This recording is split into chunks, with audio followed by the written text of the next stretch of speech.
Hello everyone, I am Sweetie Pinjani.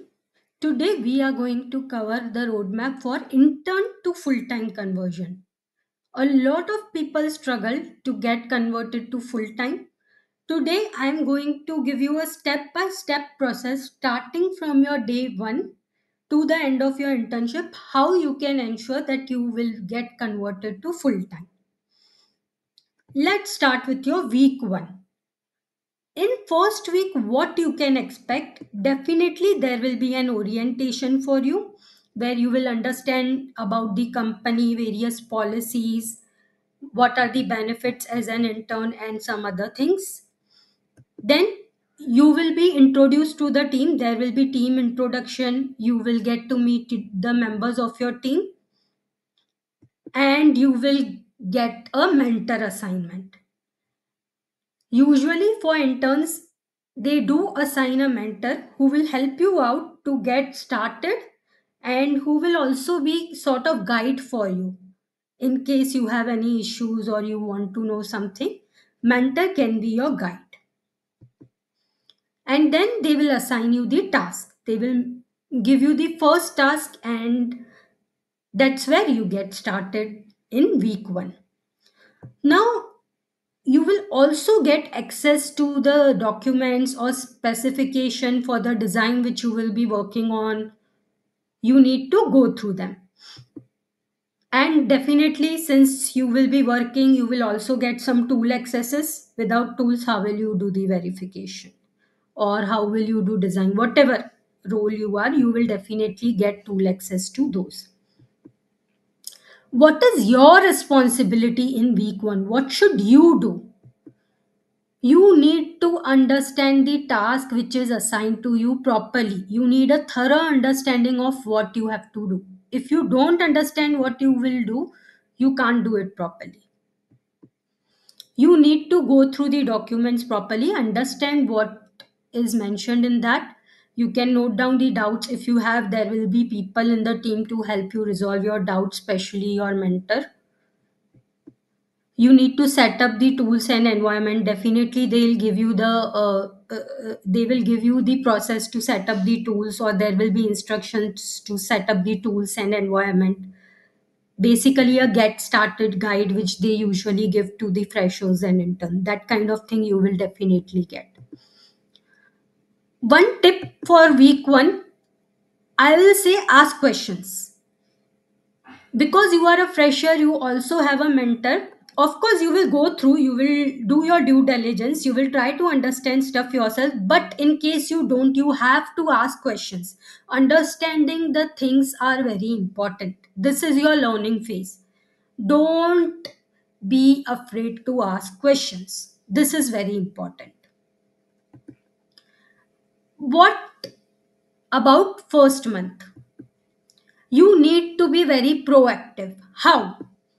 You need to send daily status by yourself. Even if no one asks you to do that, you need to send a daily status, and that should indicate your progress. Compared to yesterday, you should have made some progress today. That's when your daily status seems valuable. And you should do it by yourself, even if no one says you. It indicates that you take accountability, which is very important.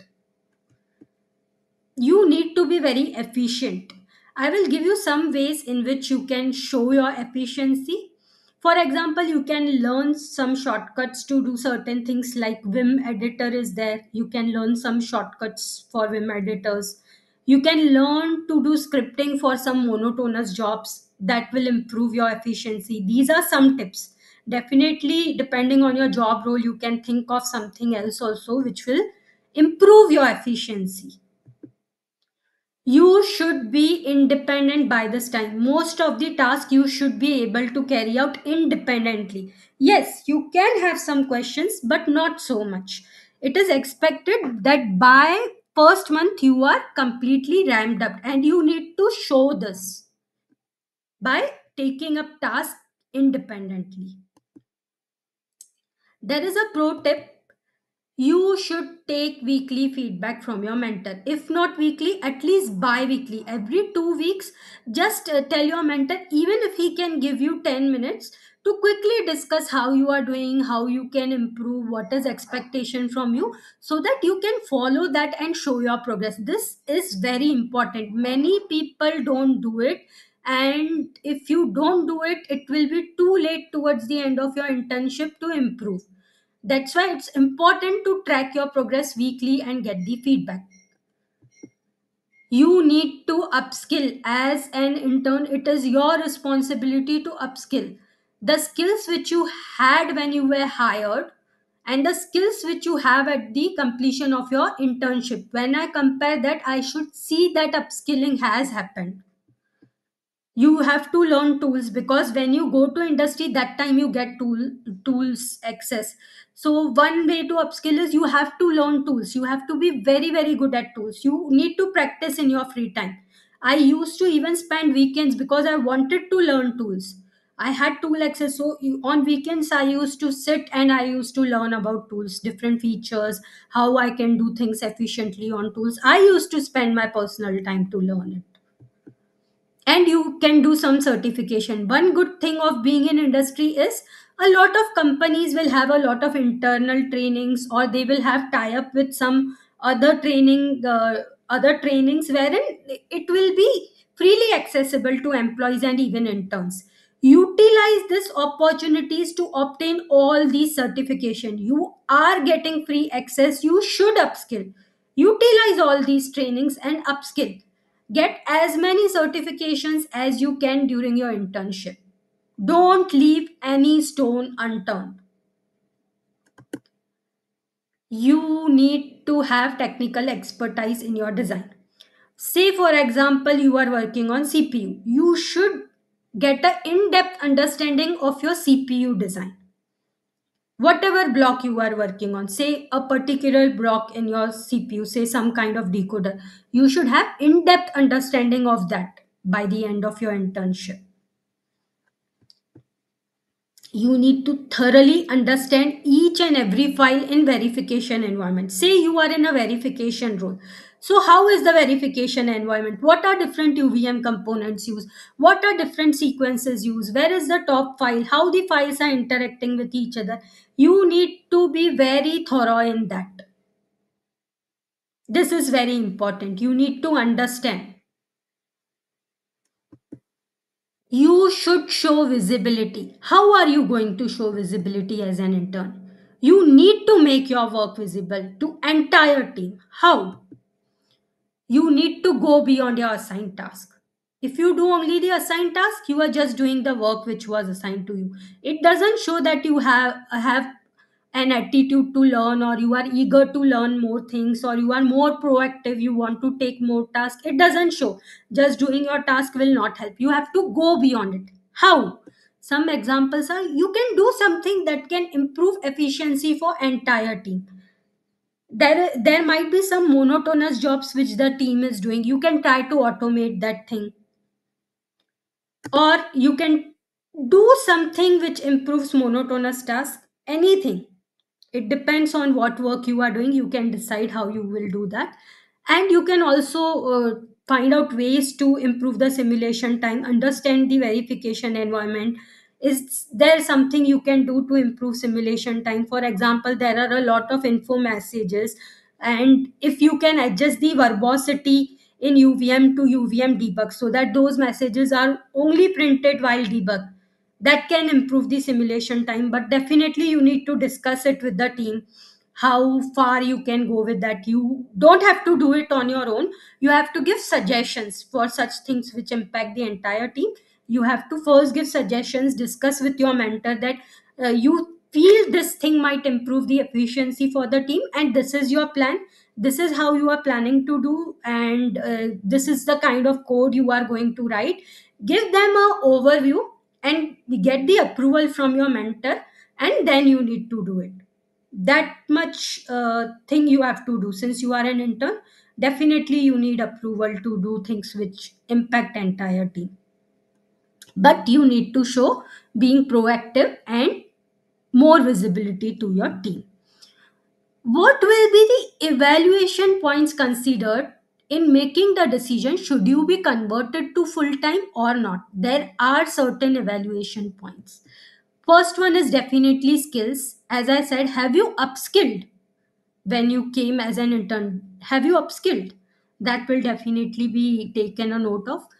Are you delivering your task on time, or there are misdeliveries? Misdeliveries don't look good. There can be a genuine reason for misdeliveries, but that need to be communicated in advance. You need to get the required help and complete it as soon as possible. But frequent non delivery of assigned tasks definitely is not good point. You need to have a self learning attitude. You need to go through documents, learn tools by yourself as much as you can, do certifications to upskill. Most of the things you need to try to do by yourself. Then you should be a good communicator. If you are facing any issue, communicate properly. If you feel that the spec is not right, some information is missing in the spec, communicate. You need to be very good at communication. This is going to be an evaluation point. You need to have ability to work independently. If you can't work independently, you will never get converted to full time. And you need to be a team player. How do you play a role when you work with the team? Is the team happy with your contribution? Do they consider you a valuable addition to the team? Definitely this is going to play a major role. Your feedback will be taken from the entire team before deciding to convert you. One pro tip is accountability matters. Be accountable for your task. It should not be that someone is pushing you again and again. They are asking you status. No, you need to be accountable. You need to deliver on time. You need to ask the right questions. If you are stuck, you need to inform on time. You need to take accountability. No one should be pushing you. If you require a lot of push, you are not getting converted, that is for sure. If you can do things without pushing a lot, you are showing your accountability, and that will definitely be a good evaluation factor to consider you for the full time position.